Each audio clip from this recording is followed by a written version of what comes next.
और दिल्ली में पुलिस के हत्थे एक ऐसा गिरोह चढ़ा है जो बेहद शातिर तरीके से वारदात को अंजाम देता था। कार चुराने के लिए यह गिरोह एक खास डिवाइस का इस्तेमाल करता था, जिसके चलते चोरी का पता लग पाना मुश्किल होता था। मुठभेड़ के बाद गिरफ्तार किए गए बदमाशों से हथियारों के साथ ही इंग्लैंड में बनी डिवाइस भी बरामद हुई है।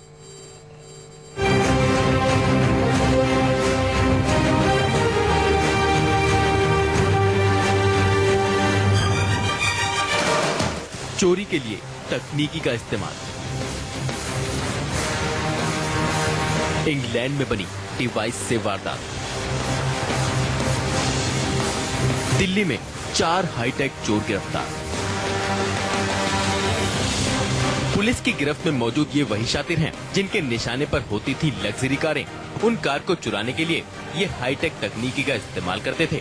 इस एडवांस डायग्नोस्टिक डिवाइस के जरिए ये कार के सिक्योरिटी सिस्टम को निष्क्रिय कर देते थे और फिर कार लेकर हो जाते थे चंपत। गिरोह के पास से इंग्लैंड में बनी ये खास डिवाइस बरामद हुई है। इसकी कीमत करीब 3 लाख रुपए है। इस मशीन को गैंग लेकर के जाती थी, टारगेट कार के पास जाके उसको बैनोट निकाल करके उसकी जो ईसीएम है, ईसीएम जो मॉड्यूल है, उसका इलेक्ट्रॉनिक जो कंट्रोल मॉड्यूल होती है, उस मॉड्यूल के पास उसको अटैच करके ये कार की पूरी सेफ्टी सिस्टम्स को उस कंप्यूटर डिवाइस के द्वारा सेफ्टी सिस्टम्स को डिसेबल कर देते थे। डिसेबल करने के बाद उसकी चिप, जो कार की ओरिजिनल चिप होती थी, उस चिप को निकाल के ये अपने चिप वहां पे लगा के रिप्लेस करते थे। रिप्लेस करके कार को आसानी से विदिन 5 या 7 मिनट के अंदर एक बड़ी कार को आसानी से निकाल के ले जाते थे। ये शातिर गैंग टारगेट की हुई कार का बोनेट खोलकर सबसे पहले एडवांस डायग्नोस्टिक डिवाइस की मदद से ईसीएम को जाम कर देते थे और फिर उस पर दूसरी चिप रख देते थे। इसके चलते कार मालिक तक इमरजेंसी संदेश नहीं पहुंचता था। इसके चलते जीपीएस की मदद से कार को ट्रैक भी नहीं किया जा सकता था। दूसरी चिप में कार की पूरी प्रोग्रामिंग होती थी, लिहाजा गाड़ियों के सारे फीचर्स सही तरीके से काम करते थे। के पास से एक डोंगल भी बरामद हुआ है, कुछ इक्विपमेंट्स भी, कंप्यूटर रिलेटेड इक्विपमेंट्स भी बरामद हुए हैं। तो डिवाइस के द्वारा पहले वो डिसेबल करते थे कार की ओरिजिनल सेफ्टी सिस्टम को, उसके बाद अपने चिप लगा करके उसको एक्टिवेट करके ले जाते थे। हौज-खास थाने की पुलिस ने एक सूचना के आधार पर 17 मार्च की सुबह एनकाउंटर के बाद इस गैंग के मुखिया समेत 4 बदमाशों को गिरफ्तार किया।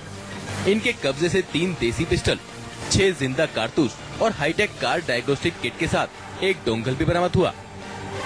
अपने पास ये काफी हथियार भी रखते थे। इनके पास से 3 कंट्री मेड पिस्तल और 6 जिंदा कारतूस और एक एम्प्टी कारतूस बरामद हुआ है। और डायग्नोस्टिक किट जिसके बारे में मैंने आपको बताया वो, और एक डोंगल बॉक्स। पुलिस के मुताबिक inter state auto lifter gang का सरगना एक शातिर अपराधी है। इसके खिलाफ करीब दर्जनों आपराधिक मामले दर्ज हैं। पुलिस अब इस गिरोह के पकड़े गए बदमाशों से पूछताछ कर अंजाम दिए गए वारदातों को खंगालने में जुटी है। शहनवाज खान, दिल्ली, न्यूज़ 24। यहाँ रुकेंगे एक छोटे से ब्रेक के लिए और ब्रेक के बाद जल्द लौट रहे हैं। आप देखते रहिए न्यूज़ 24।